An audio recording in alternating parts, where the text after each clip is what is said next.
It's episode 152 of the podcast, OutTheWazoo, third guy back in the studio. And my man is addicted to watching YouTube basketball videos. Yeah, I've been doing it for a while. It kind of makes you sound like I'm in like a rehab center. But I've been doing it for a while. I've been getting caught in this rabbit hole where I just scroll. And like, it's really kind of ridiculous because if you go on my YouTube, it's just YouTube basketball. And it's like Ball is Life has a channel. And they have an East Coast, West Coast. They're just guys. They're just like guys of 5 or 6, maybe 7 people. And they sub some guys out when they play. And they go to parks. And they just play random groups of 5. And they kick the ever-living shit out of them. And then it gets so famous to the point where like when I used to watch it, this guy, Devontae Friga, he's probably the best one in my opinion, would just play again with his buddies and like a team of scrubs. Probably some like average Joe Park type people. Some Joe guy. But now it's to the point where like he's on Instagram talking about what state should I head up next, and he has a fucking tour bus. To just go play pickup ball. He gets paid and by smoke, YouTube. Smoke uncles with dusty ankles. He gets paid by YouTube. Like, I think it was like $100,000 a month. Because of his subscribers? He's that up there. But it's a crazy. That's almost as much as we make. But it's crazy because I was like, this is insane how much popularity these YouTube basketballers have, because like Ball is Life and those guys, when they pull up like at a random park, it's crowded. Flooded with people. Is this like flooded with people? Who's the guy who looks like his name is the Doctor or the Professor? The Professor, yeah. Is this like Logic. him? Kind of looks he looks like Logic, yeah. Off the Young Sinatra 4 album. Yeah, he was like him and the Bone Collector. They were kind of the Bone Collector. They did a lot of Rucker Park. Is that because he breaks ankles? Oh my God, he's filthy. But they're like, imagine just breaking his ankle. And I'll take that. They're like the grandfathers. Puts him in a bag of ankles. YouTube basketball. They're like the guys who were like getting put on 2004 mixtapes, and you just put it in your VHS, and you'd watch these guys just like fake throw an elbow pass. Someone looks this way, they bounce off the back of their head, and then do some a little goofy jump. shit. Like back when like skate tapes were big. Exactly. They're like the grandfathers. But the kids I watch now, it's insane because they're probably around our age, maybe a couple years younger, went to college, whatever. And it's almost like watching in YouTube form, like LeBron James and those guys play in the NBA. They have so much credibility and popularity. It's weird because they have like merch and people are like buying their shit. And like I've seen a guy the other day, he had a Ball is Life shirt on when he was walking down the street. I was like, Ball is Life is a brand? Yeah. I thought Ball is Life was just a saying that like white kids said. They took it and I think they trademarked it. Because every white kid in high school, like who made a bucket at gym class was like, Ball is Life. Ball is Life. And then he would walk away and he couldn't make another one. You're still allowed to say it, but I think they own the rights to naming themselves. Oh, imagine if you couldn't say it. And some lawyer would show up. Royalties every time. We're gonna need you to sign a release if you want to say that in your video. There's some sort of like Ball is Life virtual speaker that was like somehow their lawyers paid a doctor to implant it in your neck, and every time you said something that you didn't trademark, you just heard a money sign go off. You're like, what the fuck was that shit? Fuck me. And then it just like a little fucking list comes down your eyeballs, like you can't say this. So you're telling me that now. So these kids are obviously not good enough to go from college to NBA. I would say no. They can't have been. They would have chosen NBA over YouTube. Yeah, I mean, that's a whole nother thing. It's just... Maybe. Yeah, I would say they're good. They're like top tier like park players, and they would definitely, probably make a good fit on a semi-pro team, but I don't think they could make pro level stuff. Let's relate this to rap in a way, and tell me if I'm right about this. Rap used to be you had to be part of the industry to make money. So say the industry is like big record labels like fucking Death Row. Warner, Def Jam, Death Row, those big record labels that sign all these big acts. But they found out after a long time that these record companies were taking most of the money. In this scenario, like NBA is kind of like the record company. Yeah. And now a lot of rappers, instead of they went independent. Instead of going labels, they went SoundCloud. And we got people like Denzel, these artists who are independent, Suicide Boys, big, huge, successful acts who own all their masters. Young Dolph was like huge on that. So now you've got basketball players who have figured out how to do that in the sports world. So now you've got you've got independent athletes who just play pickup ball And to get paid. But because now you can watch their games on demand on YouTube anytime you want, you just type in Professor breaks child's ankles. It's insane. Yeah, like there's this one kid. His name Professor goes to prison and makes them he all did mad. go to prison. I saw Did that. you I see saw that one where he went to prison and just crossed up like big huncho on the fucking out on the outside court. There's this one kid. His name is Nick. I can't really stand him. He bothers me. But his videos are really, really good. Yeah. Because it's not like they're good, but they cause so much drama. I mean, and I love trauma too, though. I love it when conflict happens because Yeah. I kind of feel like a sociopath. I kind of just sit there and watch it. Oh, it would be really cool if someone just like. So what? Like on the broke someone's court, they jaw. get mad at each other. Oh my God, they'll just relentlessly talk shit. You know, some poor guy got picked up for the fifth guy is just guarding Chauncey. That's his name. The one guy's name is Chauncey. He's a fucking. I thought you were making up a name. He's actually, how do you come up with Chauncey? How did his parents come up with Chauncey? He's honestly, just fucking guarding him, doing his thing. Didn't talk shit at all. Slams it on his head, and then goes, "You a bitch ass N word," and then just like, "What did I do?" Jesus. And then it just keeps escalating, and then like the other guys will just keep antagonizing people and trolling them the whole time, and to the point where a fight breaks out. Yeah. And they went to Colombia. I don't know how they did it. They went all the way down to Colombia for an episode on YouTube. Colombia, like the country where Pablo Escobar. Yeah, they went to Colombia and were playing these people. And the fucking I can't remember his name. Big fat black dude. Looks like that was his name actually. He looks like the wrestler. What the fuck's his name? Rikishi? No, the other one. Mark Henry.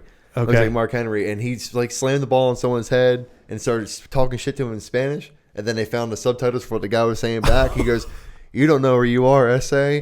You're in Colombia. You might want to watch your mouth." I was like, "Yo, if that was me, I'd be getting the fuck out of there right away." Yeah, on the plane. But I love that. Like, Colombos are I cool. love the fucking drama. It makes me. So like you're making me excited. think about we were just talking about this, like how it's sick that hockey just can have fights. Like they'll just Part of the be game. they'll just be in like the penalty box waiting to go back to get in another fight, Imagine. and then they get thrown out. And we said like, imagine if golf had fights? Oh, that'd be so sick. How much better it would be to watch somebody like bang a fucking birdie and then turn around and just fucking punch fucking to Rory McDonald or whatever. Punch Rory McIlroy in his face. Rory McIlroy. Hey, dude, but like, there's got to be like some sort of rule code here. So if you just fight bare knuckle, you can play the next tourney. no, you got to wear the golf gloves. But if you gotta drop the golf gloves. but if you choose to use a weapon, yeah. and he doesn't, there's got to be a penalty. Okay, so we can do weapons now. Yeah, so you can use your putter, but he also has to use his putter. It's like the same thing in hockey. It's Just like, hit him in his shins, like when you if you take your helmet off for a fight or something. Oh, I see. You don't want to punch someone else in their face. I see. So without like a helmet on. This is like what I'm getting at is putting a sports on YouTube now is like you can do anything you want, and if that becomes more appealing than watching the NBA, like if eventually we'd rather watch somebody sink a three under the fucking I-95 overpass down in Newport, and then we'd watch them like get into a fist fight at the end of the fight. That would be so cool. That would be way more dope than watching like the Bucks beat the Sixers. Oh yeah. So I'm saying that might be the future, like YouTube basketball, YouTube golf, YouTube. Like imagine we just did like what we do when we golf. Skirting the fucking golf cart, my God. Banging Louis, hitting houses. That would be so You let great. go of the club the one day and went flying. That was on the first tee. On the first tee. First one tee. of the day. You said, hold on, boys. Shotgun Let a me, beer. Shotgun a beer every dude, hole. that was so great, bro. You said, let me start the day off right. Yeah. And we all lined up behind you. You got the It was fucking wet. driver ready. It was wet. Okay.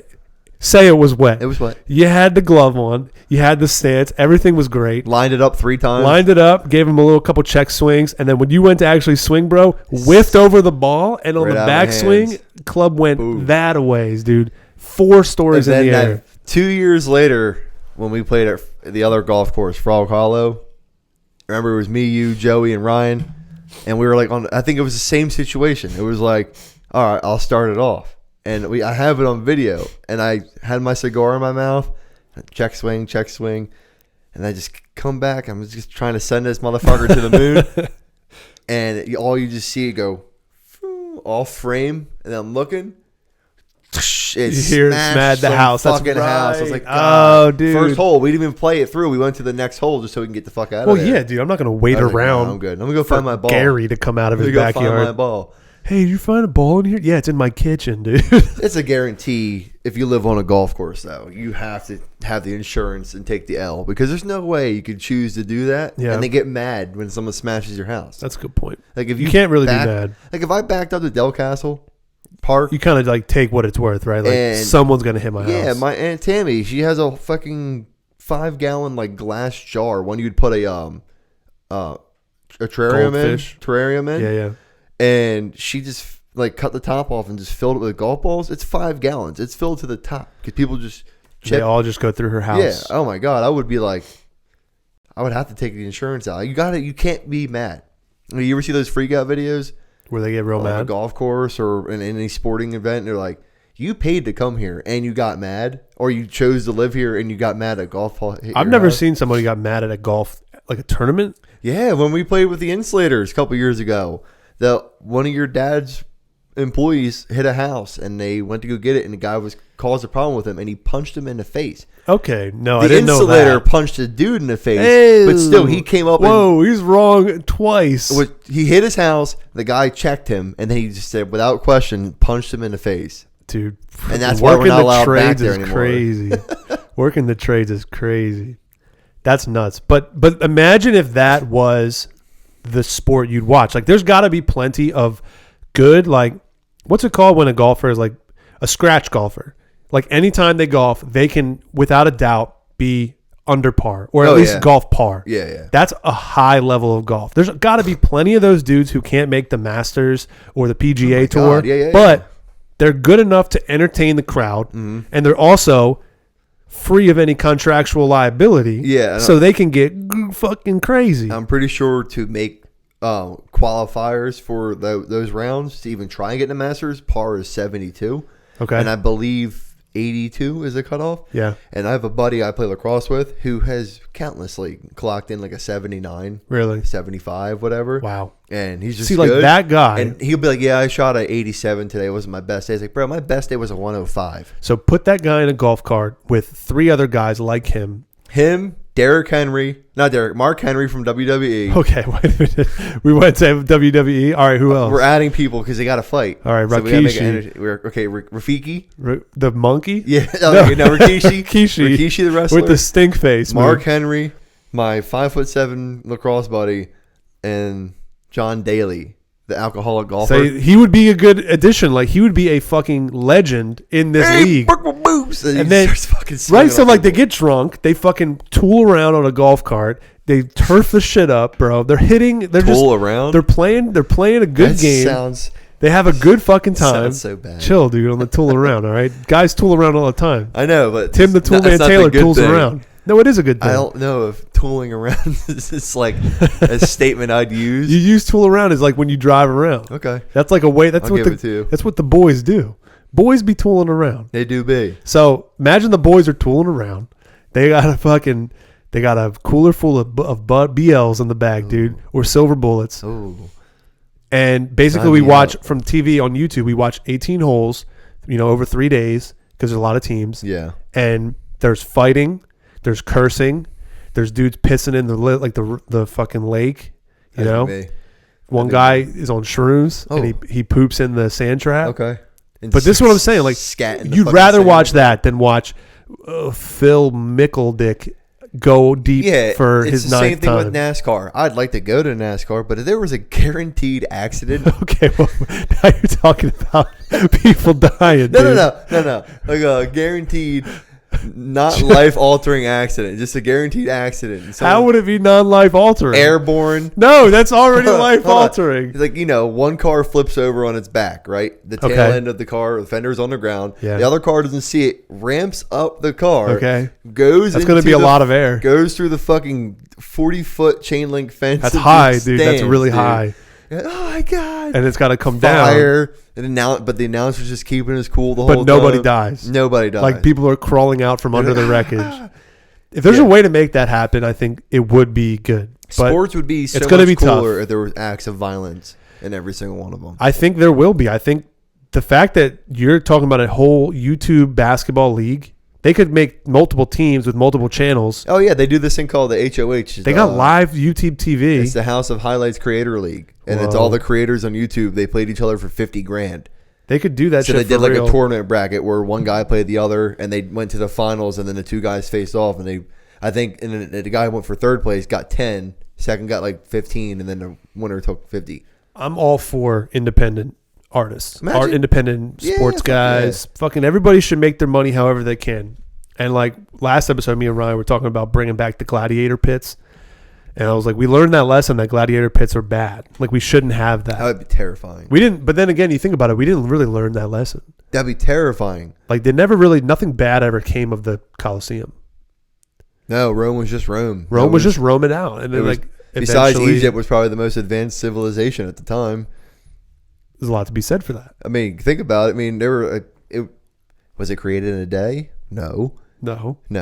But was it lit? Yes. Hell yeah. Did it light on fire and turn to fucking rubble? 100%. Absolutely. But they had sporting events that guaranteed death. Hey, dude. Every time you went. Hey, let's play soccer. And, with a lion. And dude. if you fucked up and stole a rutabaga at a fucking market somewhere. A rutabaga. You were going to get put in that death ring. And you had not even an athlete. Bro, it's like some fucking. Fighting gladiators. Some Joe Schmo is fighting some jacked half-Thor Bjornsson looking guy. Pissing his pants because he's scared as fuck. There's 2 tigers in there. Yeah, and then you're on the chariots. You got spikes coming out of your wheels. It grinds your horse's fucking rib cage up. You skirt forward. They come off with a fucking spear and right through the head. And that's and then everybody's like, kill him. What the fuck? You know, like him. At that point, kill me anyway. Like, if you grinded out my horse. I don't understand. I'm glad it went the direction it went because I don't understand the glory in death. It's honorable. I don't understand. I don't think any of the guys who died wanted to die. But fighting for your life and you're a winner is glorified. It's like, dude, that's so terrifying. Yeah, pretty much. Terrifying. I'm not saying that we should really like have lions on the golf course and then YouTube that. I'm saying more like we should just let the golfers kind of do what they want. Give them a little liquor. It's almost like reality TV mixed with professional sports. Give them some Buffalo Trace and some liquor them up and some Zins. Liquor them up. Give them some actual Buffalo Wild Wings, right? So that they're spicy. Lemon pepper. They got diarrhea brewing. Let that play out on the screen, and we all get to kind of enjoy a new thing. I'm down. I'm down for that. I'd pay my $9.99 a month for that. Hell yeah, bro. Now, is it pay-per-view?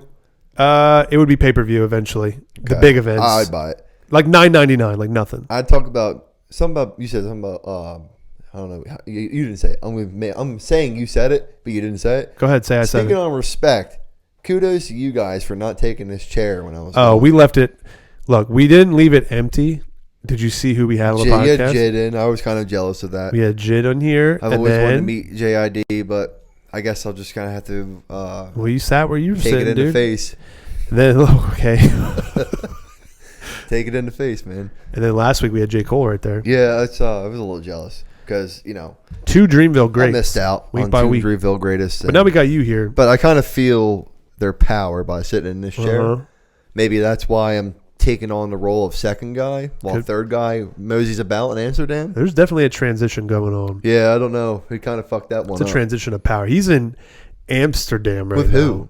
His girl. It's just him and his girl? Just him and his girl. What's up. That's pretty dope. Just fucking, human centipeding through Meanwhile, Amsterdam. you just came back from Florida, and then I'm going to Florida Flow in ride a month, and this motherfucker is across the continent. Hey, dude, is he not the most European guy I would be that we know? I would be so thrilled to know that if he's walking around a market somewhere and someone said, "Hey, you're late for your shift," he's like, "I don't work and they here." throw him a smock. That would be hilarious if he got fired for not even having a job there because they thought he was going to be working the vegetable stand. Hey, you're late for your shift. Yeah, what the fuck, dude? You came here with your brimless hat, your Sharpie lined beard, your 5'7" ass, and he's wearing some. He does fit the profile. Dripped out outfit. He's calling drip. He does fit the look. What do you think he's wearing right now? I think he's probably dressed like a mime. He's definitely wearing pants. That's for a goddamn fact. Well, yeah, and shirt. But I think his pants are cuffed. I would have to say his pants are cuffed. He's got some low cut Converse Van style shoe on. with the tag on it. And a striped shirt. A striped shirt for sure. Believe it or not. That's what I'm saying. I think he's probably dressed like a mime. He's got the like. When I look at him sometimes, I'm like, what little boy is freezing because you stole his outfit? I mean, for real. I mean, he's got that Kids R Us strip.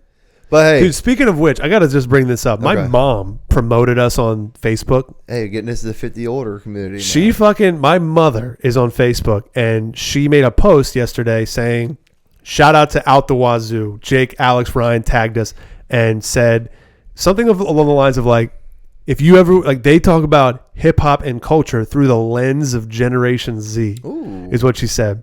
Now, that's so mom. We're millennials. She's so mom saying that. And I don't think that it's the right demographic, but I appreciated the effort. Was there at least a minion in there somewhere? Like, no, there wasn't a minion. No. Post, but it had OutTheWazoo. And it was like hyper baked because it's been reused so many times. Dude, moms be screenshotting that shit to death. Because it goes screenshot from an Android to like a Samsung, and they got to crop it way to an iPhone 1,000 times. And a once yellow minion is now neon blue and it's green. Like those old.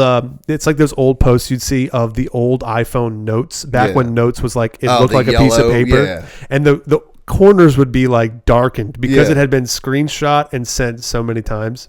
Dude, but shout out to Aunt Renee, dog. Big shout out my mother. Now, what I wanted to say was I was there today. I saw her, and because your boy got jury duty. So I gotta definitely you gotta bite the bullet. No. I definitely got to get an exemption for that. So we're working on that behind the scenes. What are you gonna say? I'm gonna tell them that they don't know who they're reaching out to, and that we have to do a podcast that day. So I need them to there's priorities, right? Seriously though, what are you gonna say? Seriously, I'm gonna tell them that I have work. Or you're biased. I would, just tell them I'm biased. I only give the decision to guys. Now, knock on wood. I hate women, is what I'll say. I got Imagine that. A letter in the mail for jury duty, but it wasn't for an actual trial. It was to let me know I'm in the system.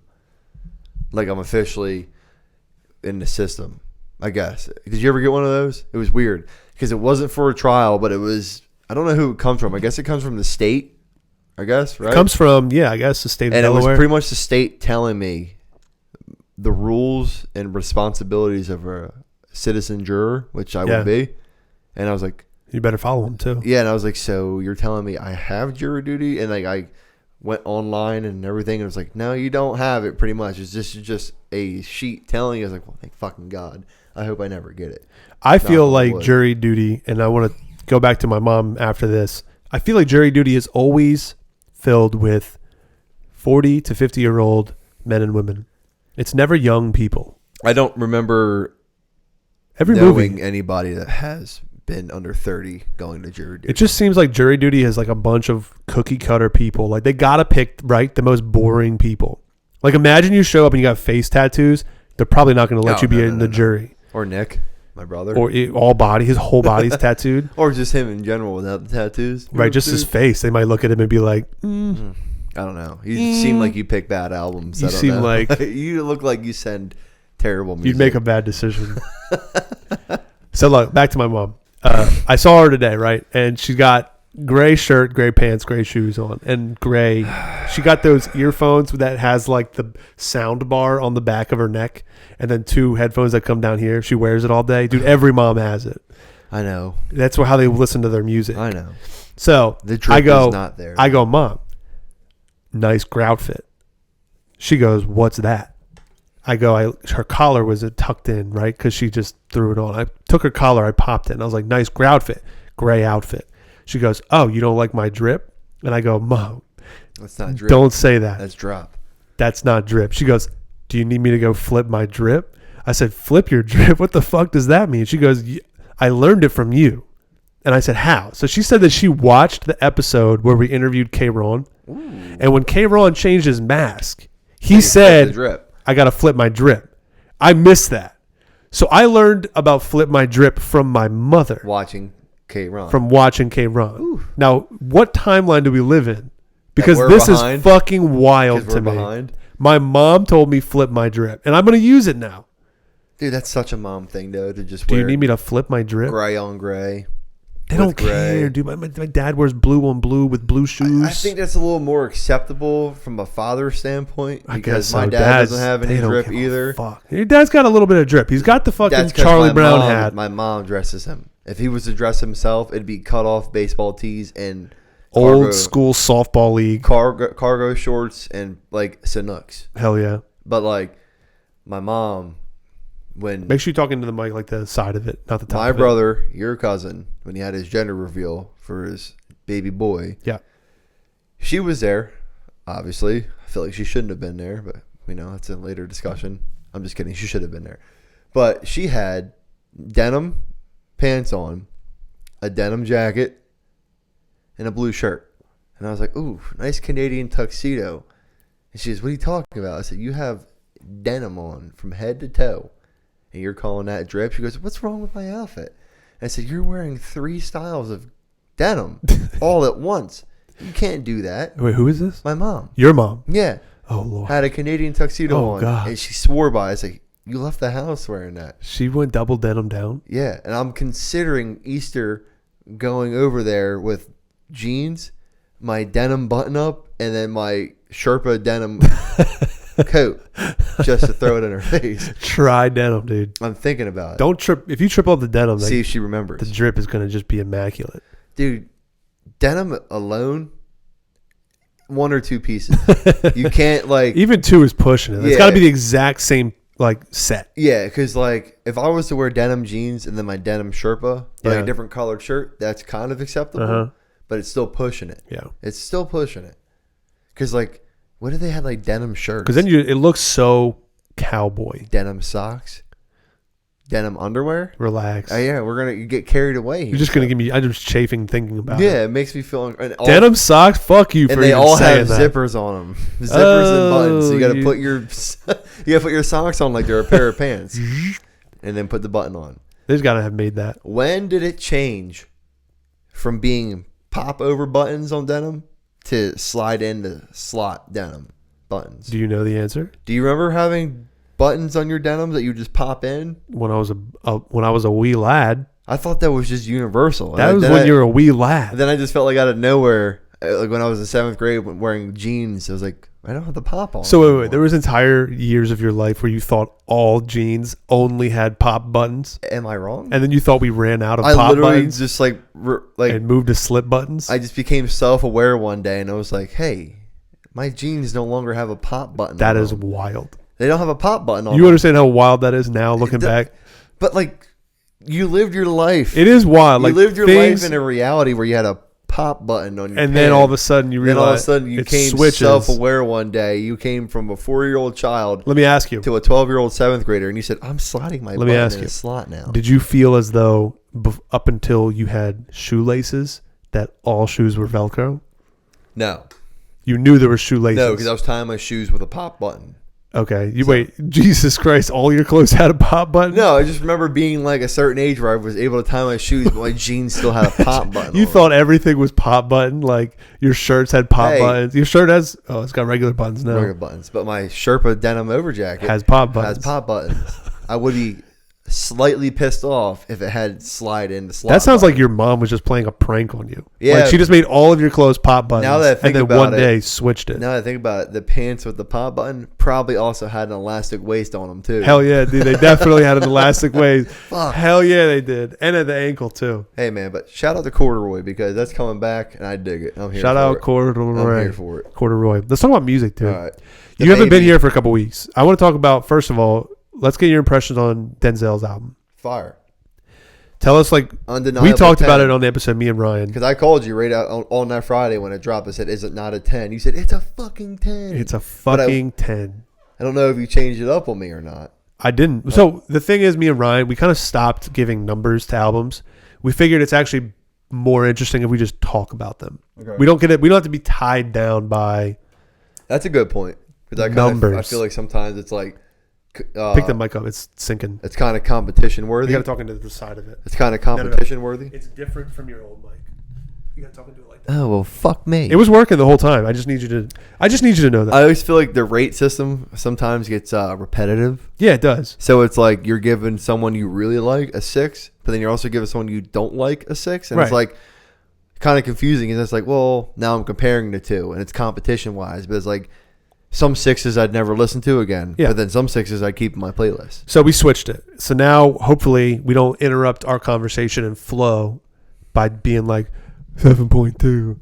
You know, we just move right into the next thing. But yeah, Denzel's album was unbelievably good. I just felt like it was definitely a long time coming because we're waiting for one for so long. I know he did Unlocked and everything, but that was more to me like a teaser than an album. For sure. So when he goes from Zoo to Melt My Eyes, it's like, oh my God. And Zoo was good, but Melt My Eyes is like otherworldly good. It's so good. It's unbelievable how, oh my God, just how he plays with the beats and can change his style and his flow. Like he was doing things he's never done before. Yeah. Like he was doing like radio tier rapping, like how you hear people, and I'm not saying he's a sellout, but like almost sellout rapping style flow and making it look awesome. Like the Sanwaro song. He went more. So this is the most digestible album for a larger fan base. Oh yeah. Like if you like this album, you might not necessarily like Taboo. Yeah. You might not like Zoo. Even though Zoo was like the most radio album he had, you probably won't like Imperial. You might not like fucking Unlocked. That's the most weirdest one out of all the albums. Yeah, Melt My Eyes was like something that everybody could listen to. It's like if you want to know who Denzel Curry is, like, oh, who's that rapper you like? Well, here, I'll play this for you. I think you'd like it. It gave you some lyricism. It gave you the hard beats with Sanjuro. Like when he did X-Wing, I was the like, pop song X-Wing. X-Wing was like pop, but like was still rapping at the same time. And I was like, he doesn't do shit like this, and he's making it look good. It doesn't feel like he gave up. Don't even mention the fucking T-Pain feature, dude. Oh my God, yeah, T-Pain, and then the one song he did with Jid and Black and Rico, and she was actually somewhat tolerable. Oh, it went fire, dude. It was good. That was like my favorite Rico verse. It was very good. I've ever heard. I mean, ain't no way. I want to listen to the whole album album right now. Album so many times, like I wanted to get on vinyl. I want to get your opinion on this, but I want to buy the vinyl. For Melt My Eyes. I'm going to buy you a copy and buy Ryan a copy. Okay. So it's 3 of us. On the website, they have, if you go over a certain amount, you get a discount. And it's free shipping. Ooh. So I think we should buy a 4th album, and then we should have a giveaway on the podcast. Okay. So we'll like do a subscriber thing where we say like we need to get 500 subscribers by, the record doesn't even get shipped until end of September or October. So by the time we get to there, if we say we need to hit 500 followers, and then we'll have a giveaway competition. My dog's whining outside. I was wondering what the hell that was. It sounded like someone was walking up the steps. And we'll say like everybody, you have to follow the account and comment on this post, and if we'll randomly select a winner, and we'll send you an unopened copy, limited edition of Denzel's Melt My Eyes vinyl EP. I like that. We'll do that. That's cool. coming. That's pretty cool. So let's talk about Dababy. Hold on 1 second. Oh, okay. Dababy can wait. When did Call Me When You Get Lost come out? Sometime around early summer, springish. Because I was doing yard work when it came out. You were? Yes, I'm pretty sure it was spring. Yeah, but you do yard work like that's true every month. But it felt warm. I'm just saying. Maybe you were working hard. I'll pull it up. At least April, May. I can probably find it. Why? Why do you ask? I'm going to make a point to this because when that album dropped, it was the first time I ever took notes for the podcast. Because usually I just riff. And it doesn't always sound cohesive, and it sounds like I have a brain injury.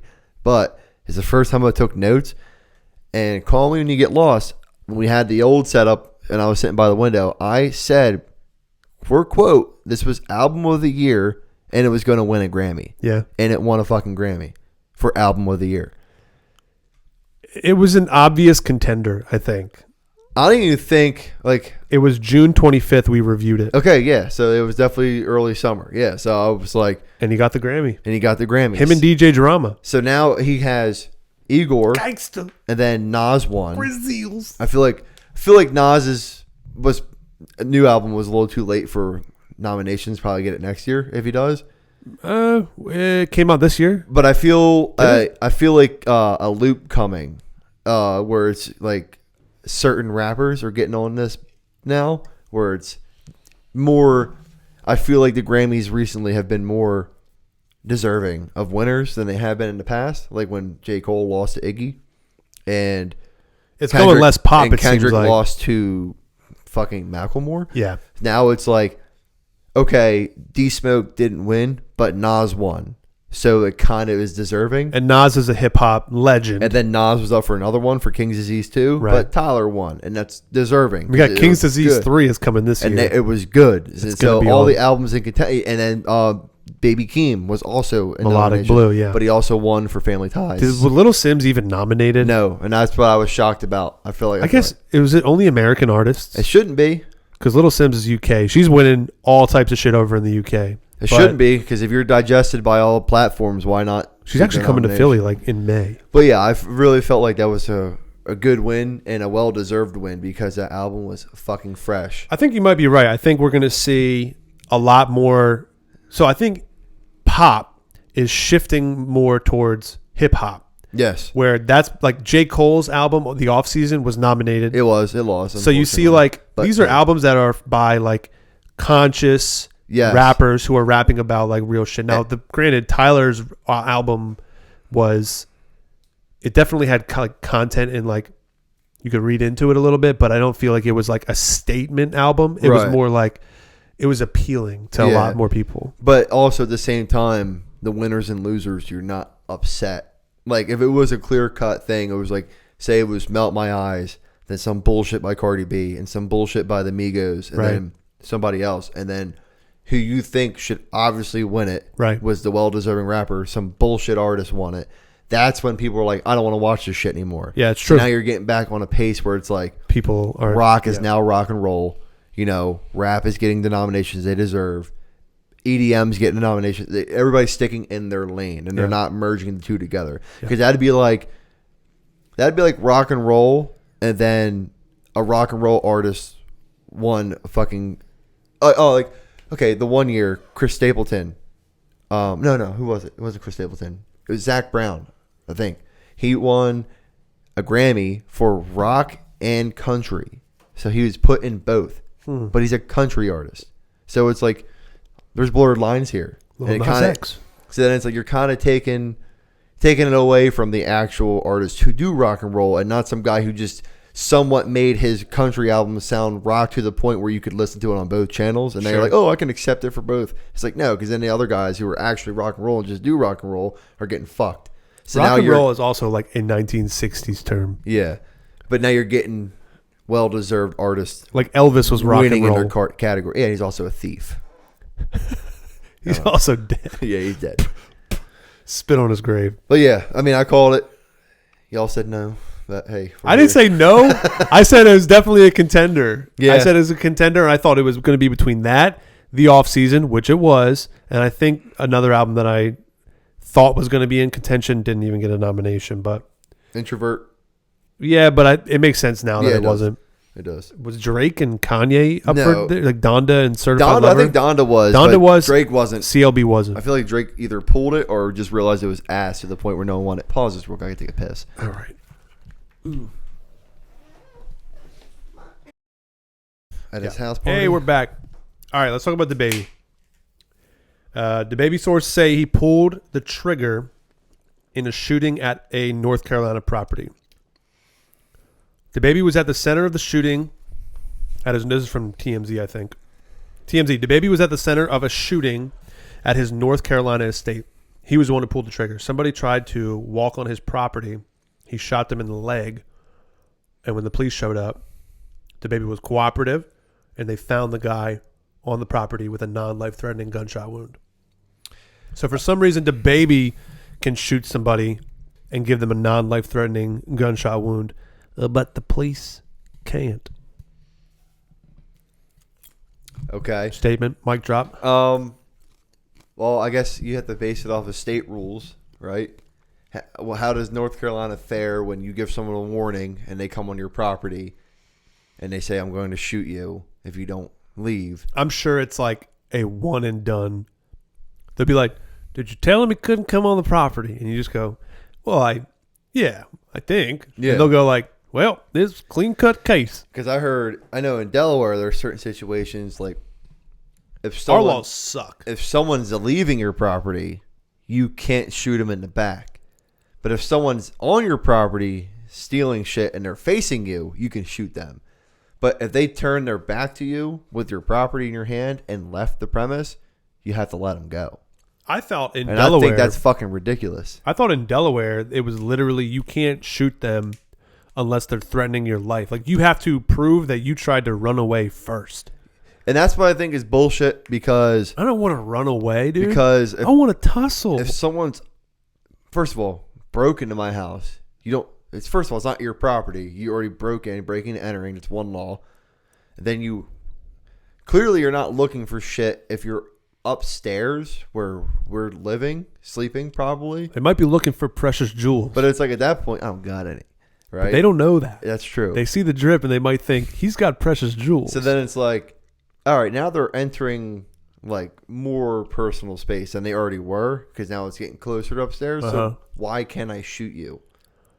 Well, I can't shoot him because I don't have a gun.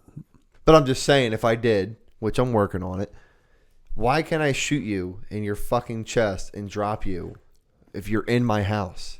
I think if someone's in your house, you got to assume the worst. You got to assume they're there to murder you. Why would you not shoot them, right? So, like, then if you're assuming that, then you got to bust caps. You can't be there pussyfooting that shit, being like, well, maybe they're just here to take the TV, right? Because then what if they're not? What if they're like, oh, you thought I wanted the TV? I want your life. I want your life. Yeah, I want your wife. You just lost your life, bud. Yeah, seriously. So if in that case, like if the baby's like telling somebody to not come on the property, and the first step they take on the property, that leg gets shot, wrap them up, take them away. It feels so, I don't know if contradictory or hypocritical might be the word, to the point where it's like you see deaths by gun violence in America is like somewhat in the fucking 20,000s every year. And then, but then there's rules and stipulations telling you that like if their back's turned to you and you're protecting yourself, you still can't shoot them. But like if they're facing you and you shot them in the leg, that's okay. I think it's kind of ridiculous. I do agree that if they are walking or running away from you, you shouldn't shoot them in the back. If there's a clear example that they're going to leave, then yeah. But like, say they had a mountain of shit in their hands and they turn their back. Fuck the shit. I'd rather not kill a human being than have my VCR. I know. Now, it's not a VCR because I don't have one. But I just feel like it's kind of ridiculous because you're protecting your property. God, yeah, but someone who didn't work for it. The value of those things is less than, even if that guy's a piece of shit. I understand the value, but I'm talking about the principal fact. It's like, this isn't your principle. This isn't your shit, and I don't know you, and you came in my house with bad intent. So how the fuck am I supposed to know you don't mean more than... How am I supposed to know you're also not going to come back? Well, sure, that's one thing, right? Like, to say that you might come back and hit me again... Maybe you shoot a warning shot. So they're like, fuck, that guy's got guns. I would do that. I would shoot at his feet, hit him in the feet. If big toe. If you hit him in the back of his foot, though, that's like not a bad thing. I wouldn't say so. If you see like, so my perspective is, and I might be too like lenient on this shit. If someone's walking out with a handful of your shit, which also is like so stereotypical burglar to just have like a bunch of shit in their hands. It's like that cheat code. And be running it's like the cheat code in San Andreas where you put city on riot and everybody has a plasma screen. Yeah, TV they got in it. their Like, if they're running out with a bunch of shit in their hands, I would say to my, maybe I wouldn't react this way. I feel like I agree with you on that. That guy comes into the house because he needs it so bad. Yeah. If he could get a TV a different way, he would have. But unfortunately, he found the easiest way for him was to break into my house, and then he had to take that. He's going to go sell it. He's not going to go plug it in and play PlayStation 5 on it. I agree with you on like that, how it's like if he's already leaving, fuck that shit. Like I'll just go get, as long as I'm okay and the fiance and the dog are okay, it's all good. But like coming from the principal standpoint, sometimes like in the more woke liberal cities, it should be more like Wild West in a sense. And I'm not saying everybody should be killing, but there shouldn't be a thought in your head that when all this crazy shit's going on, you got to like RoboCop yourself, like, oh, well, I can't shoot him here or here. I got to aim for his legs. You're true. You shouldn't have to do that. But as a human principle and to be a gun owner, you should also have some sort of wherewithal about you in a stressful situation. You should know how to use your gun to the point where that is true. You shouldn't just be blind firing, blah, blah, blah. Like, you need to be like, I'm going to try and shoot this guy in his legs. I'm going to try. You know, that should be a thought that comes across your mind. Now, if a guy's charging you and his name is Big Larry, or what was that? Big Larry. What was that?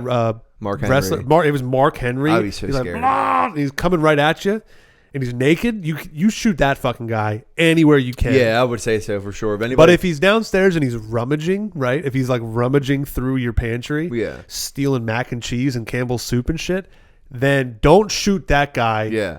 As the same you would if he was rushing at you. And here's another thing too: is like if you have a dog, which we both do, shoot the dog. And we have vocal dogs. Oh yeah. If that person's still coming to your house after the vocal dog is saying, "I'm gonna fucking murder you if you come in here," and they still come in, I think all bets are off. That person's not stealing shit. Oh, and if you also break into my house and you don't pet my dog, I will shoot and kill you. Yeah. I mean, seriously, how you going to walk past my German Shepherd and I'm not petting you? Who's cute as shit. Yeah. Sitting there looking for pets. Because I guarantee you my dog ain't going to be that angry if you show up and pet him. He's going to think you're just like a visitor. I would hope on God. I don't think our dogs are doing it, dude. I would hope on God that Luna would ravage someone's jugular. But part of me also feels like she's going to bark, and they're going to come in and she's going to, and then like run upstairs. And like, fuck, I was too nice to her. At least she barked, you know. But like, definitely pet my dog if you're going to break into my house. So Dababy, next time let your dog go out there first and let it get pet. He's got to have some big dogs. And I'm not talking about his homies either. No. Because he's not a big dog at all. He's a little dog. 5'3" dog. Yeah, he's a 5'3" dog. That's short for a dog. But yeah, man, he's back in the news for gun violence, huh? He can't put the tool down, dude. I would have to say, put the stick down. I don't, keep the blower below your lower. The stick. I don't think he is put the toolie away. Shooting somebody for media clout, but it just kind of seems to be funny that he's finding himself in the news over and over again. Look, man, over something that's not music related. He is principled as a motherfucker. Like, he is one guy who, in all accounts, has never hesitated to pull the trigger when he needed to. Something was happening with him in that big like fucking store with his daughter, and that's when he shot a guy because he was like threatening him in the store. And now you got somebody who trespassed. I mean, it is one and done with Dababy. Yeah, do not fuck with Dababy. Yeah, he's got that 1883 Tim McGraw fucking standpoint. Like, I don't care. I'm just shooting you, bro. He does have that, the good, the bag, and the Dababy. The good, the bag, and the baby. Oh my god, he is an outlaw, bro. What else? We got Jack Harlow and Drake allegedly beefing with Pusha-T. I don't know if Jack Harlow is per se beefing with Pusha-T. Pushing with beef-a-T. Yeah, but Drake in that song is inevitably flaming him up. And we can't play it for you. But I wish we could. Is giving him the fucking business in that song. And it just is, it's a story wrote over and over again that those two are constantly beefing. But it's only over music. I guarantee in person they wouldn't do shit to each other. They're like two dogs barking, and then you like show them together, and they just start sniffing each other's butt between them, and they're like, oh, okay, whatever. And they just sniff each other's genitals. Yeah. I think this was crazy, right? I just listened to this before the podcast, so I don't know all the lyrics, but I can tell you one thing. Harlow did really well. Drake fucking snapped. Yeah. This was a what the fuck verse from Drake. Like, where's this shit been kind of verse. This was some like Tuscan Leather. What's that one song on what's the album where Drake's dad is writing on the front? Oh, the one with Take Care? Yeah, with No Long Talk and Gloucestershire and all that stuff. There's a song on there KMT. too. There's a song on there. It was when Drake puts... The one with Passion Fruit. When Drake puts a vocal, like a girl singing in the background to just like a... just a basic beat. He can do things with that beat that nobody else can. This was crazy, bro. This leak. I don't even know what it's called. I don't know. But I wanted to drop. It's going to be on the Harlow album. I just know it's called. I just know it's referred to as the leak right now. I just don't get why after Pusha-T would beef with McDonald's, that Drake would beef with Pusha. Like, does Drake like McDonald's? I don't know. There's got to be something that Pusha T did prior besides being a deadbeat father allegations that he's still stemming it off of. Yeah. Because Drake usually isn't the one to shoot first. Like Meek Mill came after him, so then he came after Drake Meek Mill. definitely shoots last. Yeah, and then Pusha T comes after him, so then he comes after Pusha T. He's not Dababy, I'll tell you that. No, he's not Dababy. So I don't know who started it first. It's been going on for a while, but I would have to say if Pusha T doesn't come out with some fire diss track, oh my God, he's going to be the Meek Mill of the situation. This is what's scary to me, and I'm not scared for Drake really, but I'm scared for Drake because Drake did not know how to handle himself after the story of Adidon came out, when Pusha T revealed that Drake had a kid, called him a clown, and then the fucking album cover on SoundCloud was Drake in blackface. Yeah. Remember that? Yeah. Blackface with the big red lips, smiling like he was on like Degrassi. Some 1920s Looney Tunes some bullshit. Shit that you never saw coming. Yeah. And Pusha T exposed him, bro. I mean, exposed him. Just open pussy. Just flayed him out. And then Drake tried to respond, and it went, what was it called? The Duppy freestyle. Remember that? Duppy freestyle. It was all right, right? Like, but there was nothing in that diss that made me go, oh, wow, Pusha T's losing. And it just felt like there was nothing that Drake could do against Pusha T. Not that many. And I'm scared now that Pusha T now is in album mode, and he's going to come back and eviscerate our boy, Drake. Good. Is Drake our boy? I'm all for it. You want him to get because open? Drake's still on top for not trying hard. Not trying hard? I don't think he tries hard. What? I don't think he tries hard. Dude, man's got a huge body of work. Features on everything he touches turns platinum. Yeah, features are cool, but like, I didn't care for Scorpion. I didn't care for the one where he has a face mask on. But that doesn't mean he didn't work hard. But I'm just saying, when you go from the body of work from 2015 and before and take it from after, you'd rather take the 7 years prior to that. I mean, he's been doing it for so long. I'd take Future and Drake. If you're reading this, is too late.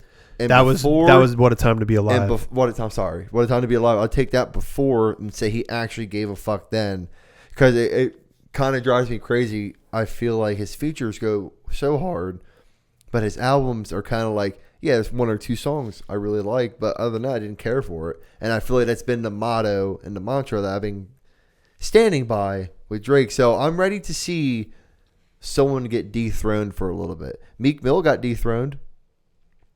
He's climbing his way. He's steadily climbing his way back up. Yeah, I mean, he got dethroned hard after that album with Rico on it, because then Drake dropped back to back and murdered him because he didn't fucking have a good diss. Even after that, like Drake or Meek Mill put out a couple albums, Championships, which was Fuego. Yeah, it was good. Yeah, but I'm saying he's not on top. Like he. I mean, was he on top ever? Come on, man. Meek Mill was on top. The Rose and Red and fucking telling me in a bad thing. And then all the rise from there and the DC4 and all that shit. He was huge there. For sure. In 2015 and all that, he was up there. Then after Back to Back Freestyle came out, kind of dropped off, and he got quiet just because someone murdered him lyrically, and he broke it with Nick. And then like he wanted, did he go back to jail? He went back to jail. He did. He was in jail for a while. Yeah, and then like brought back out with Champion. But I'm saying he got flamed.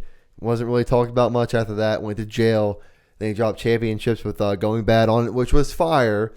And he's rising back up again.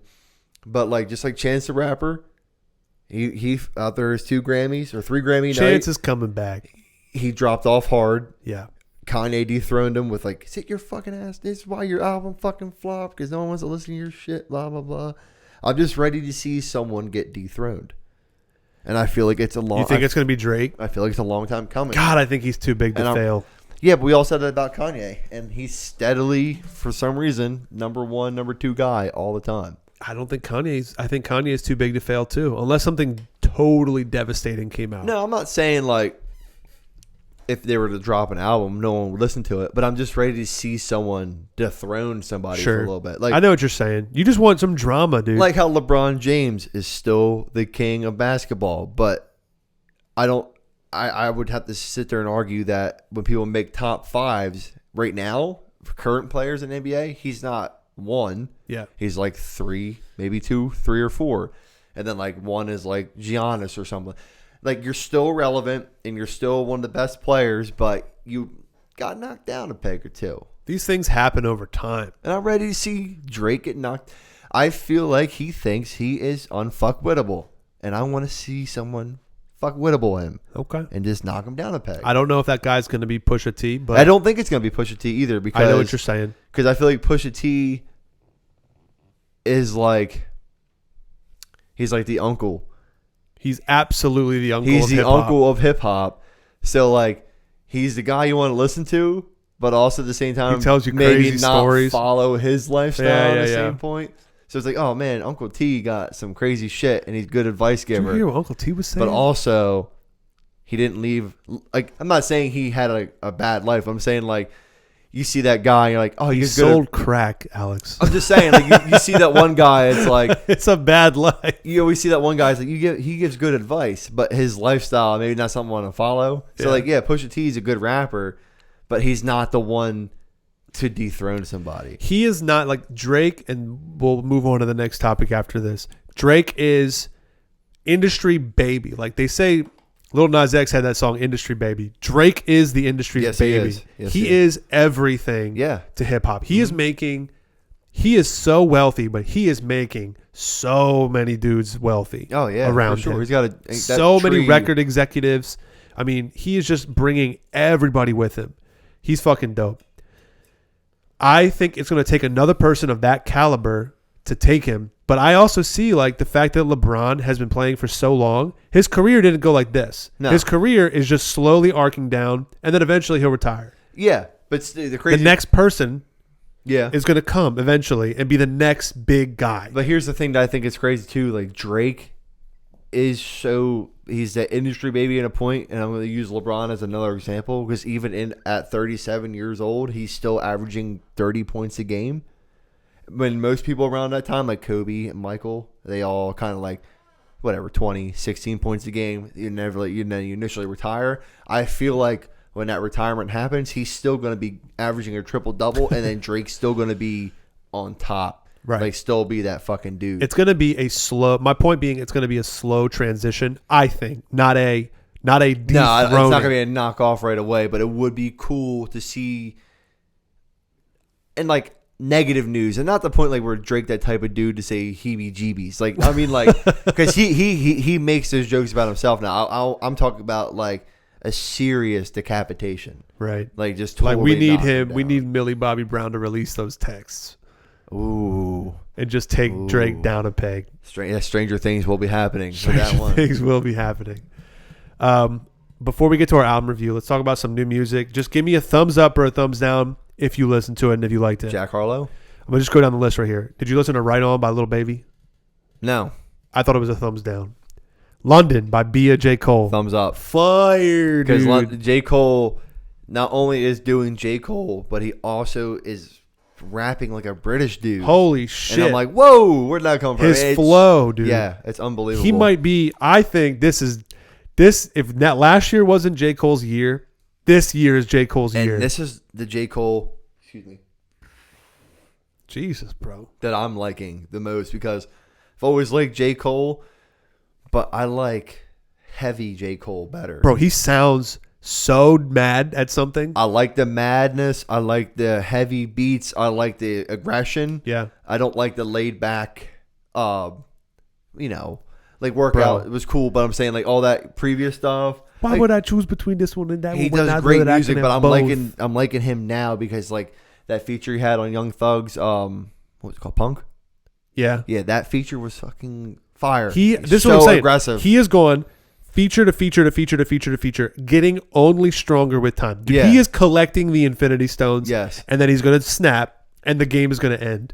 Like Like the that. the conversation right now is between Drake, Kendrick, J. Cole for GOAT status. Knock Kendrick down. J. Cole this year. I'm telling you, dude, this year, he's knocking Kendrick down. Kenny dude. has to put out an album first. K-Dot, I don't think will put an album out this year. So sad. There's a lot of the year left to go, but I see Kendrick, he's in a different place. Smoking on top fives. Now, I will fucking do a backflip in the studio if he drops next Friday. I will do that. All right, I'll do it for the cast, and I'll fall, and I'll hit my head, and it'll be on YouTube. Yeah, that's fine. That'll be great. Yeah. But I think that this is the year that we see J. Cole go from conversation of one of the greatest rappers of all time to absolutely solidified, unfuckwittable. You can't fuck with J. Cole. Yeah. His body of work is speaking for itself, and the Yeah. man's flow has never sounded better. I mean, dude, listen to that. Just if you haven't listened, go listen to the verse on London. He's going crazy. All right, how about Neck and Wrist by Pusha-T and Jay-Z? It's just a sus name.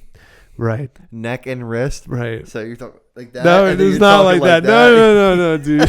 It's just Pusha-T a just very sus name, put your dude. neck and wrist. But Put your neck it and was wrist pretty. into I it. liked it. It was all right. I liked it. The Jay-Z verse I thought was weak, but what's Jay-Z been doing besides I don't know. counting dollars? That's what I'm saying. Like Jay-Z has solidified GOAT status for himself. Yeah, he just. But I just don't. I don't jump for joy at Jay-Z, I guess. First of all, don't ever jump for joy. Yeah. So Actually, fuck that. Jump for joy, dude. You need to jump for joy more. But I feel like yeah, it was. I like the song, but like I'm not thirsting for a Pusha T Jay-Z feature. Okay. You know, I feel you. It But was it's a still good good. feature It for a was Pusha good. album. It was good, though. Whatever the album's coming, it's going to be fire. Yeah. Because we had Diet Coke and now we have Neck and Wrist. Yes. And both of those things are a little sus. Yeah. All right. How about DC? did you listen to The First Class by Jack Harlow? L-G. Yeah. Sex in the. She had the fucking Glamorous by Fergie sample on there. It was fire. Yeah, he did something Not with gonna that. fly you first. Now, class. Jack Harlow just created inevitable Instagram captions for thoughts for a year. He's a walking Instagram cat. Dude, he's the white Drake. He's got the same flow as Drake. He's a pretty boy. He's respectful to women, dude. He's so sweet with it. He'd be whining. I like Jack dying. Harlow. I think he's cool, man. I think he's Fucking cool too. awesome. Now, I will say The First Class, like the beat is dope. Yeah. The sample, amazing. I'm so happy that we got rappers sampling songs from like now when we were kids. Yeah. Like Fergie, we're gonna see samples from like whoever. Young Gravy's gonna do Bro, something. You know. Sample Photograph by Nickelback. Come on. Just do it. Yeah. Make it a Baby shit. Keem song. But I saw someone say Jack Harlow is eventually gonna fall off I don't see it happening. because he's a white rapper. No, I don't see it happening. I can't remember the body. We need a white rapper. The body of it, but it was is basically the fact that white rappers ride this high for so long, and then eventually everybody goes, "All right, we've seen that, done that," and they just drop off. Which I kind of thought was a little racist in a sense, because it's like, so you're saying white rappers can ride this high because they're rapping, but then eventually everybody goes, "Oh, we've seen and done that," and then he's just gonna drop off because he's a white rapper. But it's like it's the same goes for all rap. It's like eventually it just goes for your sound. Eventually, someone in any form will just be like, "I've seen you do that before. Unless you evolve, Yeah. I don't care anymore." Now I'll But say they this. made the point because he's specifically he's a white rapper in a predominantly black industry. Yeah. That everybody's gonna be like, you're Jack Harlow. We get it. I'm done with you." Which is like fucked up because I don't think that's gonna happen at all. There is no. First of all, if it's a matter, I don't think necessarily it's a matter of white, black, whatever color you are rapping. I think it's a matter of sound and style and creativity. Yeah, what you produce. If it is about white rapping, think about it this way: there are no other competing white rappers right now besides Action Bronson. That's a stretch. G-Eazy is not competing either. No. G-Eazy is not doing music really anymore. Right. Logic has convinced everybody that he's still biracial. Yeah. Yeah. Action Eminem Bronson has stopped. Eminem's just a grandfather. He's uncle grandfather. That's what he is, Mac Miller, dead. unfortunately. And then you go down the list and it just becomes like Chris Webby, like these dudes who just sort of Chris like Webby, dude. it falls off Man, like he was a goat back in high school. pretty quick. Hoodie Allen, or he's a black dude, isn't he? Mhm. It just sounds so white. Hoodie Allen. But Hey, yeah, Jack Harlow, man, he's gonna stay on it for a while. Like, it's not about color; it's about what you bring to the table. On that note, I swear to God, he is recycling Drake's formula. He's got the cadence down, the smooth voice, the delivery, and then now he's got these silky fucking samples, and he's riding on them. Yeah. That can get old quick. Like, if you just continue to do the thing that Drake is already doing and has done, you won't reach that level. So he's got to do something. He's got to switch his gear and do something more interesting. But see, the standpoint you stand at, everybody's got to be on board with what you're thinking for that to actually happen. So just because you're seeing it, they might not. Just doesn't mean anybody else can see it. But once everybody collectively starts going like, yeah, Jake Farmer from OutTheWazoo's got a point. They will eventually. I'm just saying. But I know what you're saying. On God. But it takes a group to be like, yeah, I can kind of see that now. Well, I'm creating a hive mind over here, baby. I want everyone to think about things the way that we think about them. Speaking about thinking about, how about Baby Keem and Tyler at the Grammys? Yeah, we talked about it. Okay, cool. I thought that was a song at first. I just went to read it. Just reading the teleprompter like fucking Ron Burgundy. Go fuck yourself, San Diego. All right, well, 2 more songs and then we'll move on. There's so much shit on our list. First of all, fuck you, because in the list of songs you wrote, you put a topic of discussion in the same list. I did. That's what left over, but we already covered it. Okay. All right, Black Star, Talib Kweli, and Mos Def. No. Came together, made Black Star in the early 2000s, back when backpack rap was battling industry rap. Yeah. They just came out with a new song called Mineral Mountain, and it's fucking fuego. And maybe that's why Mos Def has been showing up on my Reddit feed. Probably. The dude is like, this. I didn't listen to the full song yet, but I listened to it before because it just dropped today. Yeah. It is so good. He is. Have you listened to any of his old stuff? Oh, absolutely. From back in the day? All that shit, dude. He is like, I just don't understand how people like, obviously, I guess if you're heavy into rap back in the 2000s, because we obviously we're kids, but like, he is revered on that top tier list of just being a fantastic rapper. And like, listening to all his old stuff, like, man, like, how is this still not talked about? Like, people don't talk about Mos Def, and people don't talk about like Andre 3000 we like forget, that. you know. But you know, people still talk about Wu-Tang. That's true. But it's just crazy, you know. Like, I think they do talk about like, him. Honestly, we just don't hear the conversation. Honestly, until you mentioned it, I forgot about Mos Def. Dude, I man, forgot it's about kicking. Mos Def. Yeah, listen to Mineral awesome. Mountain. And he was good in Hitchhiker's Guide to the Galaxy too. He's just like all around. He was on Chappelle's show. Yeah, he's awesome. We had the black delegation. Tiger Woods. Yeah, that's what it was. They did a switch with the Chinese.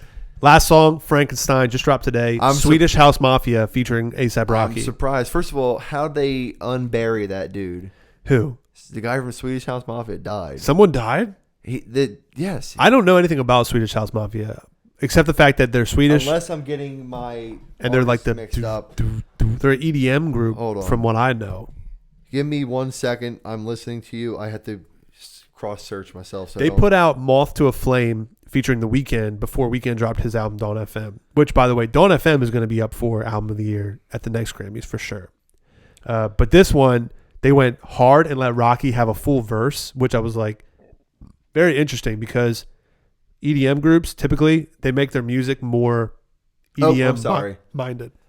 Avicii. He died. Yeah, Avicii died. I'm sorry. He is like I mixed it two together. Northern European. Swedish House Mafia is the one like, don't you worry.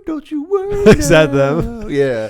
Heaven's got a prayer for you. Yeah, they're fucking awesome. Okay. You gotta listen to Frankenstein. Okay, so they didn't dig up Avicii. They didn't dig him up. Now that would be horrible if they stood him up on stage and put his hands on a piano, dude. Someone with 2 giant crosses. Just bones now. Fucking marionette style. Like Gunu from the fucking. We were talking about that last week. The rapper who died, and they at his viewing they put him on a stage. Dude, that was crazy, and they didn't tell anybody. The family didn't tell the club. They didn't tell the club owner. Wait, they didn't tell anybody? I just heard that on we didn't know this. On a podcast. They didn't tell the club. They didn't tell the owner of the club. They didn't tell the DJ. They brought a dead body. And they didn't tell any of the, besides the family who knew, any of the people who came for him. They didn't tell them that he was going to be there dead. So it was a surprise performance. Yes, they had a surprise dead body. Hey, yo, we got Gouda on the stage. He's just sitting there back with his glasses on. He was dead the whole time. Holy like, what the fuck? Shit, dude. Yeah, wild. That makes it way more fucked up. So whose decision was it ultimately to keep him dead? The immediate family. Keep him dead. Last thing, the new Boss EP drops today. It's called Bump Pick Me Up, and it's only 4 songs. One of them is the Jackie with J. Cole and Lil TJ. Ooh. Have you heard that one? We got some Ari Lennox on there too. We got Ari Lennox. We got Gunna. Now, and then somebody named Gallavants. Is Ari Lennox the ad lib in the beginning of Stick before they start rapping? I don't know. I'm a wetty hoe ass up.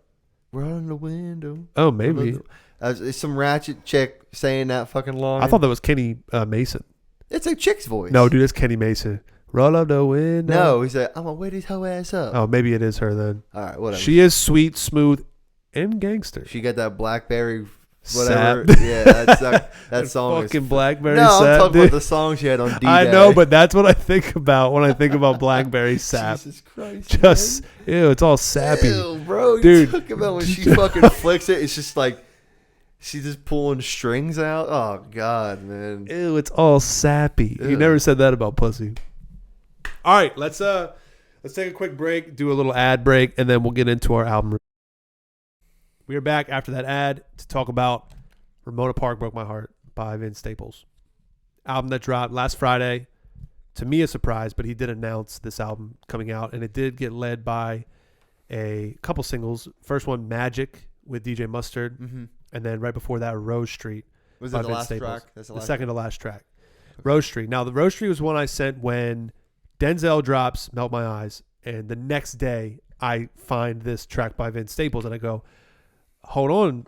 I said, Vince Staples said, hold on, Denzel. You ain't the only one who's active right now. I'm fucking thrilled that Vince Staples is dropping stuff again because, I mean, we did Vince Staples by Vince Staples in 2021, the album. And remember, we had a lot of tracks on there that we thought were really good. We thought overall the album itself, I think, got like a 7 or an 8 from all of us. Yeah, but I mean, like, to hear something on this caliber, sure, of like straight up just, I mean, I would say it's not you. Kind of like how the same way Melt My Eyes was. Like, I wasn't expecting Vince to drop like that. I wasn't expecting to be like experimental. I wasn't expecting to have like the synth and all, like, not as much bass as much as there was like synth and like euphoric kind of sounding to his beats. So it was actually nice to hear like a unique take on something that Vince normally doesn't do, because he kind of does talk about the hood life and his life growing up and how hard it was. And, but that's always followed by aggression and like nitty gritty beats. And this was definitely not that style. There was not a single, now like the definition of a slapper is one of the songs where you like Ryan says, you put the samurai sword in and out. You go samurai sword.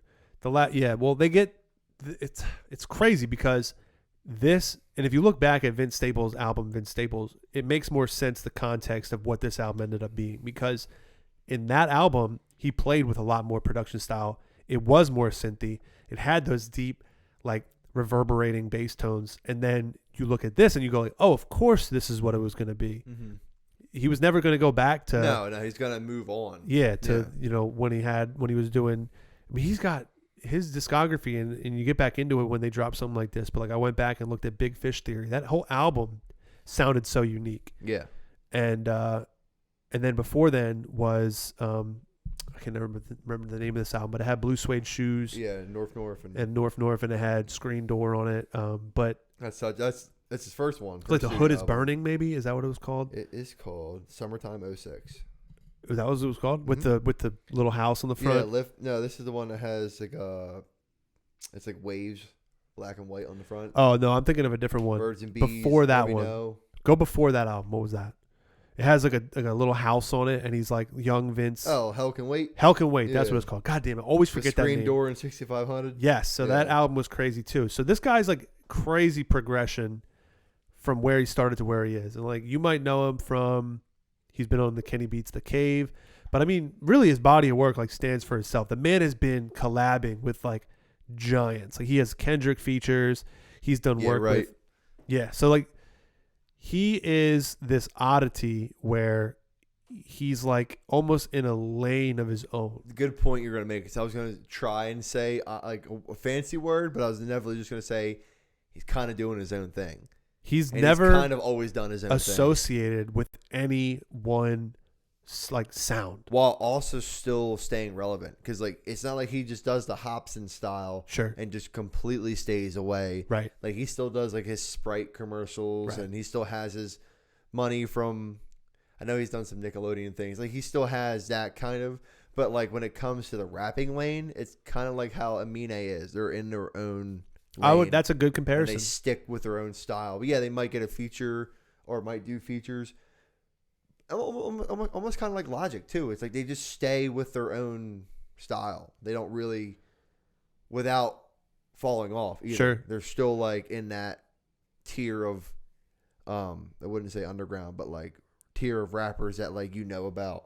Sure. But he's not a big A-list rapper, but he is absolutely one of the most like focused, driven, and progressive like rappers right now. And I put him in the lane like you say, Amine, Denzel, even in the sense that album to album, these guys improve on their work, project to project to project, and the sound style progresses. Like they're not afraid to take chances and change their sound. Change it up, make it fresh. Vince from Long Beach, California, dude, that California sound, it starts off, it's a heavy.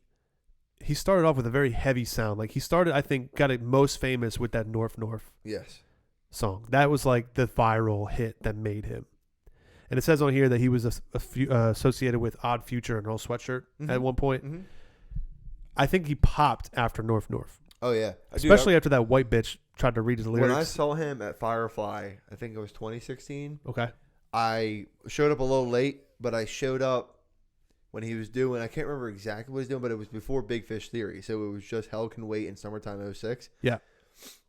And I stayed, and he did like North, like 2 songs later, and I was like, Nate Dogg's still here because the homies like me. Oh my God. Oh my God, man. And he had to turn the shit up. He was just on fire. He was a very good performer. I was like, holy shit. He's awesome. Okay, so yeah, the dude is obviously musically talented. We did Vince Staples last year. Now we got this track. Now, Ramona Park Broke My Heart comes out. I was surprised. I started listening to it with no expectation on what it was going to be. And I got to tell you, dude, this is a no skips. No. This is a no skips. I didn't skip one. This is listen from the first second to the last second. It's almost like listening to a movie in a sense. Uh-huh. Like there was no... Yeah, you could tell the difference between songs, but the way the songs flowed, like you know how some songs will just end and completely pick up differently in the next. Yeah. So it's a change of pace.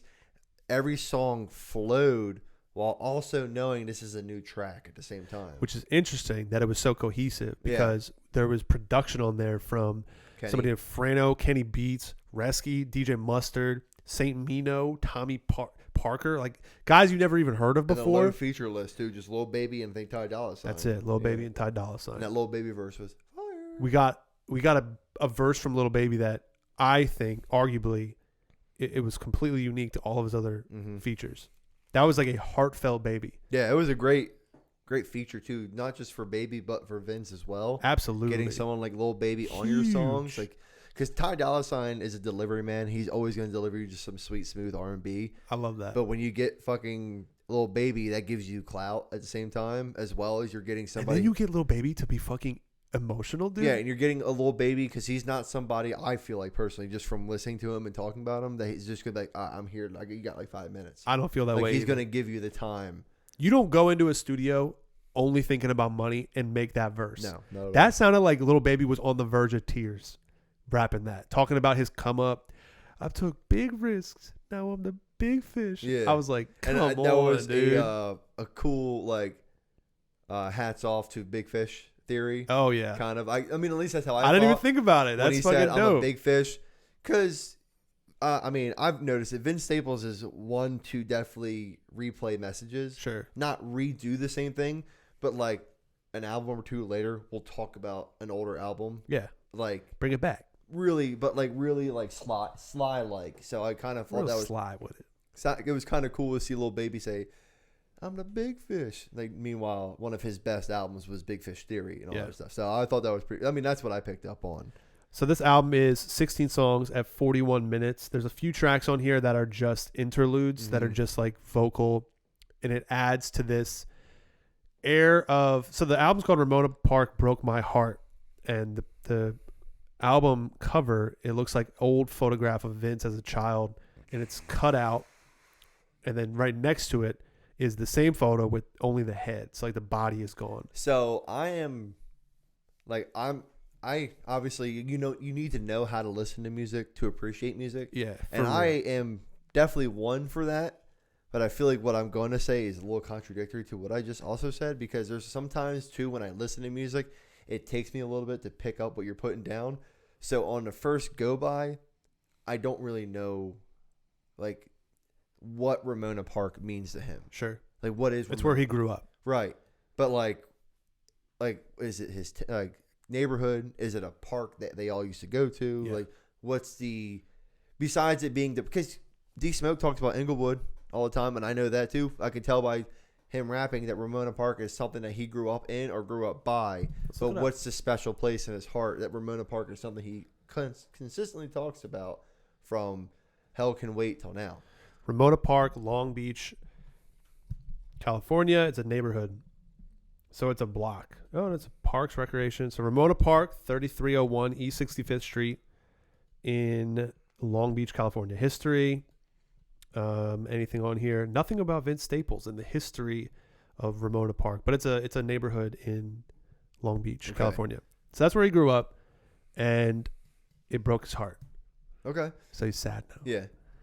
His last album, I thought, remember we said he was fed up. Yeah. With whatever. He just seemed fed up. He was so monotone. His beats were so spaced out. It was like the dude was on a trip and like self-medicating almost. Then this album feels like the man almost came to terms with, I guess, like the heartbreak that he had, and that's why it's called Ramona Park Broke My Heart.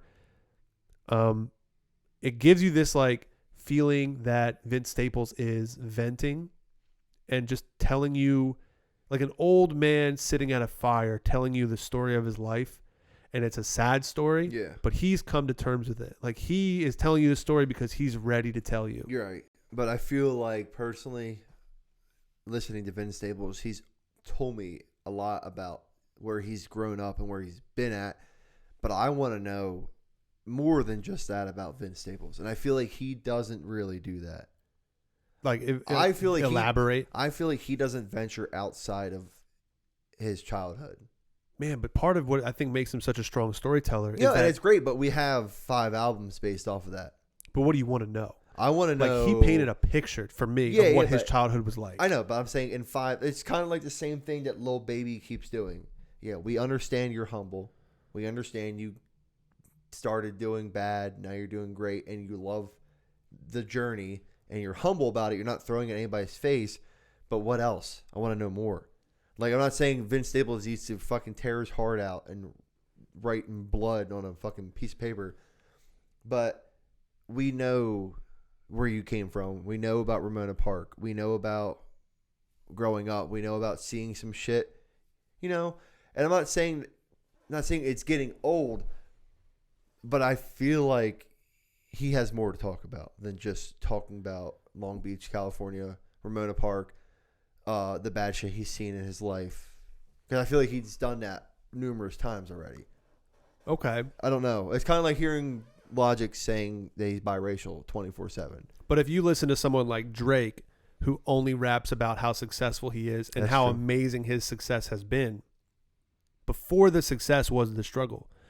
And that's what we get from Vince. I feel like Vince is always telling us about what made him the man that he is. Yeah. If he just started rapping about how great his life is now, I feel as though, and I have 2 things to say about it, really. I mean, the first thing being, I think that would be kind of boring if that was his angle, was like, oh, like I rap now and I'm not going to talk about where I came from. I'm going to talk about where I'm at. What I'm saying is I don't want to hear him talk about the money he has now and coming out of the mud and making your life new and better than it was before. I just want to hear another lane other than growing up in Ramona Park. I feel like that's sure. Ramona Park is a consistent point of emphasis that he raps about. So, and I know, especially if it was a hard life, that's going to be something that's always going to stick with you. Yeah. And I understand that. It's important. And it doesn't take away from the fact that I like this album, because it doesn't at all. It doesn't deter my thoughts. But I'm just saying, I don't know. I feel like when he starts saying the same couple things, I feel like it's all he has to rap about, and then it becomes a little bit repetitive.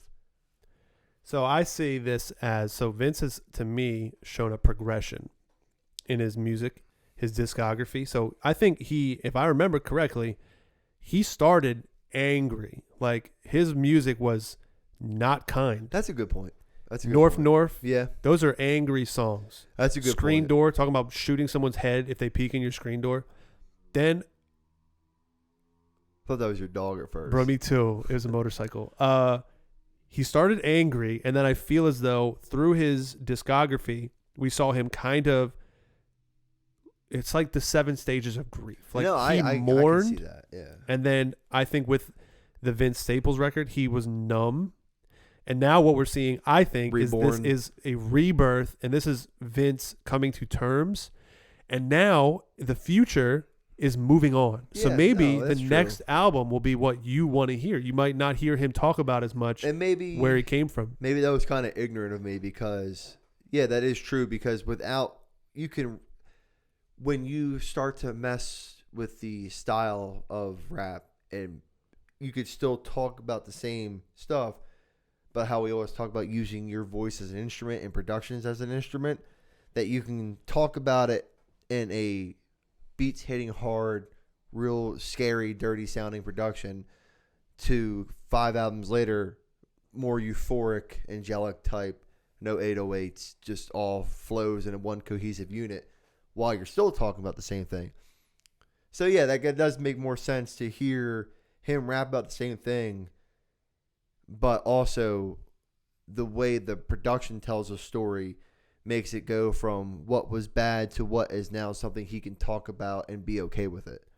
You also got to remember that these guys are guys. Like, these people who are rapping about coming from the trenches and shit like that, and the hard childhood that they have to endure, and racism, and, you know, hardship and poverty, like, they come from that world. Yeah. They are people recovering from that trauma. So through their music, that's why these guys are artists, is that they are reckoning with their pain in their music. So a lot of times, and again, Denzel, great example, they come from a place of anger and pain when their music begins. And as they deal with it, project by project by project, they transform. And you see an emotional maturity happening live. Vince is 28 years old. Yeah. Like, I'm not over my childhood yet. You know what I mean? That's like, true. I still think about shit that bothered me when I was a kid. That's true.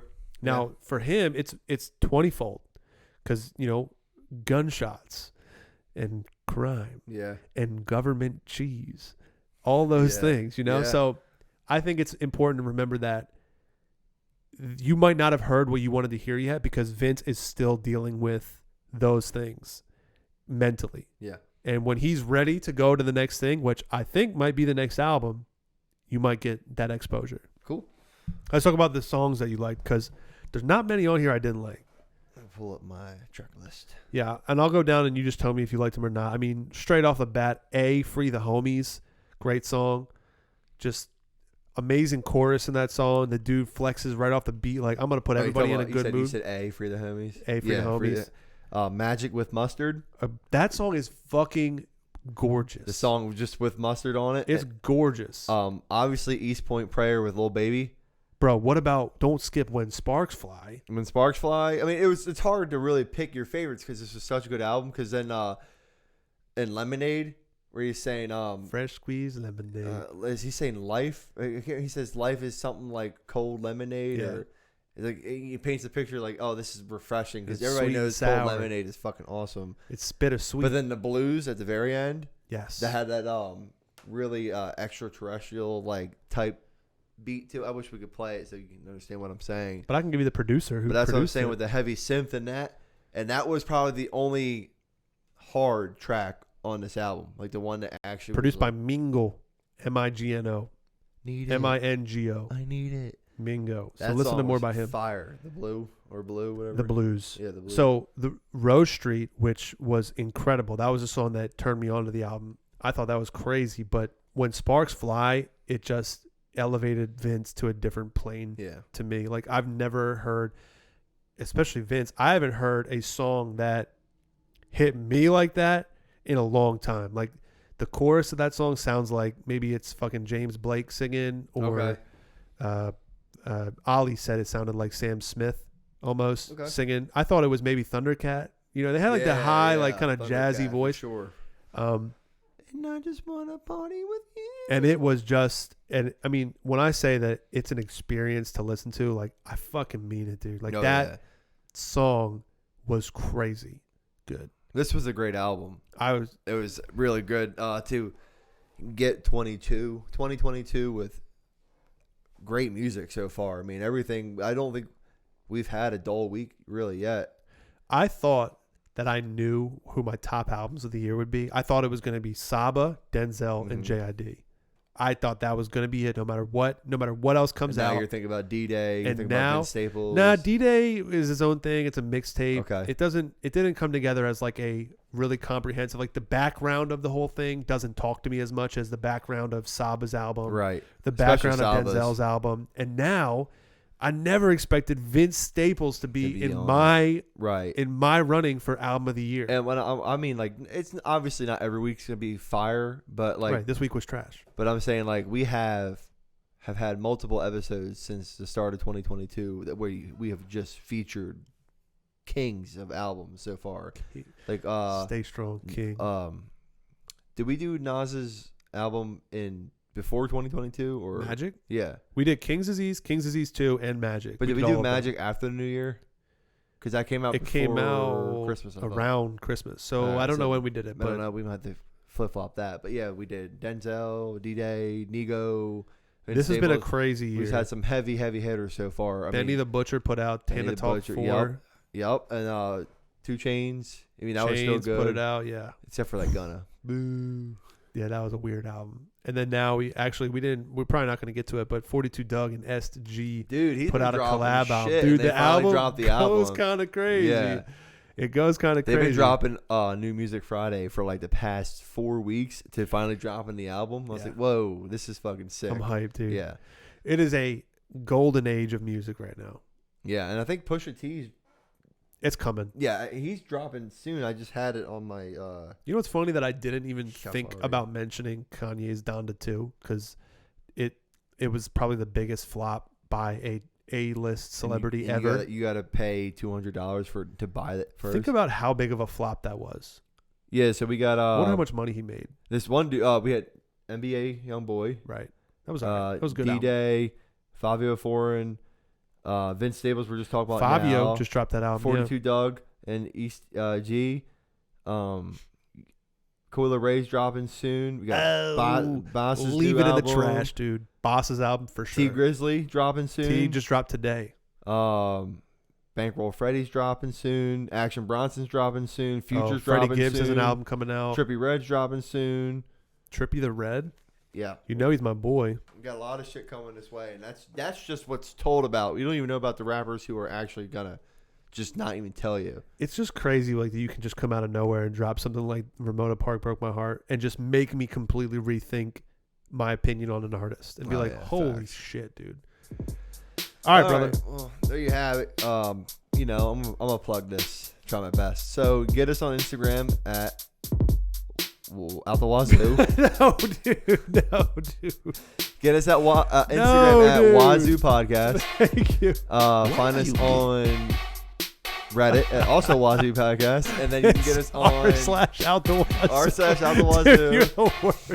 I can never remember. And then you can get us on Reddit. Oh, I already said Reddit. You can get us God. on what the fuck's our goddamn on all the podcasting Anchor. platforms like Spotify, Anchor, You get us on the Wazoo Podcast. It's OutTheWazoo. No, it's all OutTheWazoo. You're killing me right now. Anchor.fm/Wazoo Podcast is where you can support the podcast. But we're on YouTube. So if you're watching it on YouTube, like, rate, subscribe, all that good shit. Please Fucking share the podcast. Listen to this fucking We're guy. going to have an album giveaway, so stay fucking tuned, dude. This podcast is blowing the fuck up. Yeah. Best podcast in Delaware. All right, peace.